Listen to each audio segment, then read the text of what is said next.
안녕하세요. 속풀이 짬뽕 알뜰 세트입니다. 인기가 있다가도 없고 없다가도 있는 게 연예인들의 숙명일 수도 있는데요. 정말 생각지도 못한 계기로 말 그대로 자다가 일어나니 스타가 된 경우도 있습니다.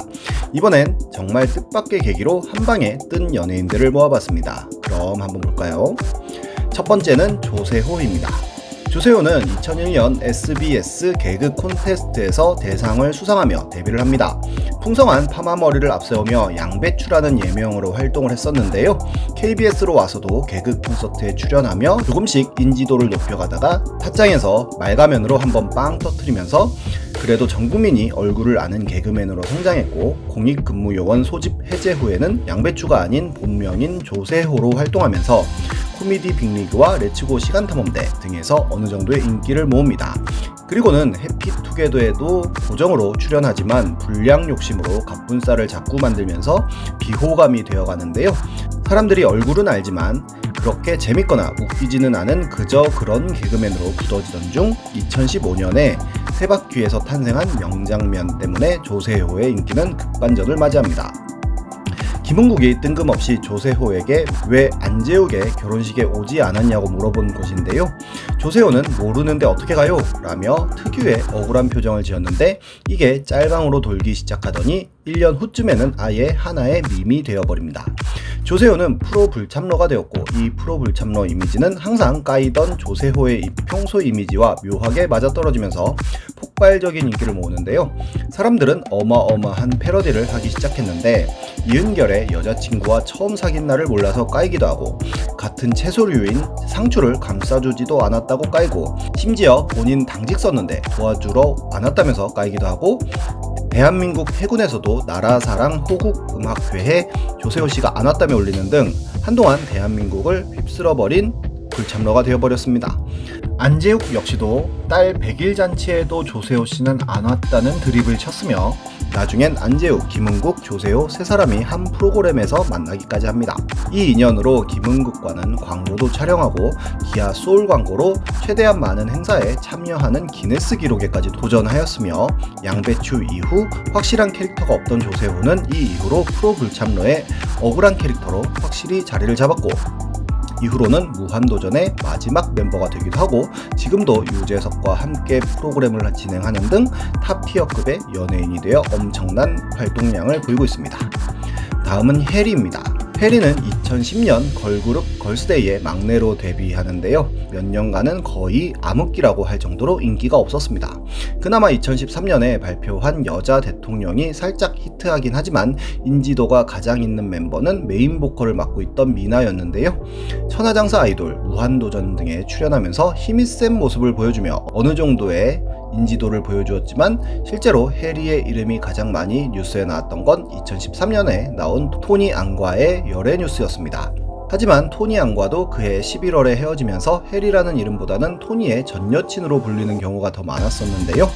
2014년 진짜 사나이 여군 특집에 나오면서 반전을 맞이합니다. 팔굽혀펴기에서 국대 박승희를 이기는 등 방송 내내 씩씩하고 막내다운 혈기를 보여주었고, 눈치가 엄청나게 빠른 모습을 보여주면서 큰 호감을 사는데요. 퇴교할 때 울면서 분대장 앞에서 부린 이잉 애교가 폭발적인 귀여움을 보여주면서 큰 화제가 됩니다. 이 짤은 당시 거의 모든 커뮤니티에 도배가 되었으며 해리의 네임밸류가 확 올라가는데요. 이때부터 토니의 전 여친이 아닌 해리로 훨씬 많이 불게 되었으며 응답하라 1988에도 파격적으로 캐스팅되면서 주인공 성덕선 역할을 완벽하게 소화해냈고, 이후로는 걸스데이보다는 해리 본인으로서 영화, 드라마, 예능 등에서 맹활약을 보이고 있습니다. 다음은 데프콘입니다. 데프콘은 자타공인 갱스터랩의 레전드라고도 볼 수 있는데요. 2003년에 데뷔하여 엄청난 퀄리티의 힙합 앨범을 꾸준히 내보이면서 마니아들에게 큰 사랑을 받습니다. 하지만 욕설과 샤우팅으로 잘근잘근 씹어먹는 하드코어한 음악만을 선보이는 만큼 대중적인 인기는 많지는 않았었는데요. 빚을 내서 앨범을 내는 등 상업적으로 성공하지는 못하고 추후에 여자친구에게 거지라는 말을 들을 정도로 경제적인 어려움을 겪습니다.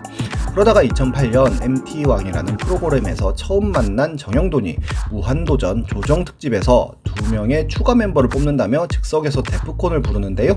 뒤늦게 연락을 받고 홍삼 박스를 들고 온 데프콘은 뛰어왔고 의욕만 앞서지만 몸이 받쳐주지 않는 캐릭터로 빵빵 터뜨리면서 예능인으로서 인지도가 급상승합니다. 이날 방송에서 이 장면은 정말 레전드로 꼽힐 정도로 웃긴데요. 이 이후로 데프콘은 엄청난 예능 블루칩이 되며 제8회 멤버 수준으로 무한도전에는 자주 나오게 되었고 주간 아이돌 MC와 1박 2일 등 굵직굵직한 예능에 나오면서 탑티어급의 연예인이 됩니다. 게다가 정영돈과 함께 만든 프로젝트 그룹 형돈이와 대준이 이름으로 내놓은 앨범으로 최초로 1위를 하기도 하였고 이제는 힙합 갱스터 데프콘보다는 예능인 데프콘으로 생각하시는 분들이 훨씬 많아졌습니다. 다음은 설현입니다. 설현은 2012년 AOA의 멤버로 데뷔를 합니다. 하지만 역시나 딱히 큰 주목을 받지는 못하는데요. 2년 가까이 무명으로 활동하다가 2014년 짧은 치마의 첫 1위를 시작으로 단발머리, 사뿐사뿐 등을 히트치면서 인기 걸그룹으로 성장합니다. 내 딸 서영이 같은 빅히트 드라마에도 출연을 하지만 그때까지만 해도 설현의 이름을 아는 사람은 크게 많지는 않았었는데요. 2015년 SK텔레콤의 이상하자 캠페인을 시작으로 설현의 인지도는 엄청나게 올라갑니다. 당시에 고수, 박해일, 차승원 등 내노라 하는 배우들이 참여했던 광고 캠페인이었는데요. 그들에 비해 인지도가 많이 떨어지던 설현도 함께 참가시켜 화제를 불러일으켰었는데 전국의 모든 SK텔레콤 대리점 외벽에 설치한 설현의 등신대 시트지가 굉장한 히트를 칩니다. 등신대를 훔쳐가는 사람도 있을 정도였는데요. SK텔레콤은 신규 고객에게 사은품으로 설현 포스터를 제공하는 등의 노를 저었고 준비한 6만 장도 금방 동인할 정도로 큰 인기를 모읍니다. 이 등신대 이후로 설현은 AOA 활동과 함께 개인 활동을 어마어마하게 늘려갔으며 완벽한 대세 연예인으로서 정글의 법칙 같은 예능은 물론 강남 1970, 안시성 같은 영화나 나의 나라 같은 드라마에도 출연하며 연기자로서의 커리어도 착실히 쌓아갑니다. 물론 그 이후로 안중근 의사님을 도요토미 히데요시라고 하기도 하고 멤버 불화 같은 안 좋은 일들도 있었지만 등신대 이후로 몇 년간은 정말 엄청난 리즈 시절을 보냈었습니다. 정말 한순간에 어마어마한 스타가 되었는데요. 언제나 준비가 되어 있었기에 이렇게 큰 게 아닐까 싶기도 합니다. 지금까지 속풀이 짬뽕 알뜰 세트였습니다.